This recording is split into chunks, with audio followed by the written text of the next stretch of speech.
भक्षनाजाः सम्पूर्णकर्त्रीं महिषासनां शिवां मञ्जीरनीरस्वरघोषदीप्तां वनदुर्गमाम्बां శరణం ప్రపద్యే.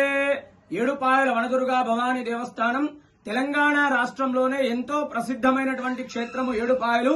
మరి ఈ రోజు వసంత పంచమిని పురస్కరించుకొని వనదుర్గా అమ్మవారిని సరస్వతీమాత దేవి రూపంలో అలంకరించడం జరిగింది.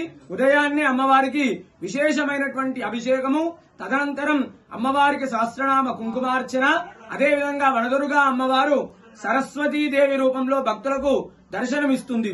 అదేవిధంగా మరి ఈ రోజున ఎవరైతే చిన్నపిల్లలు అక్షరాభ్యాస కార్యక్రమం చేసుకుంటారో వారికి అఖండ విద్య, బుద్ధి, మేధస్సు కలుగుతాయి. ఈ యొక్క వచ్చేటువంటి భక్తులకు కూడా ఎలాంటి ఇబ్బందులు కలగకుండా మా యొక్క ఆలయ ఏఈఓ చంద్రశేఖర్ గారు అన్ని ఏర్పాట్లు కూడా చేయించారు. వనదుర్గా భవానీ మాతాకి జై.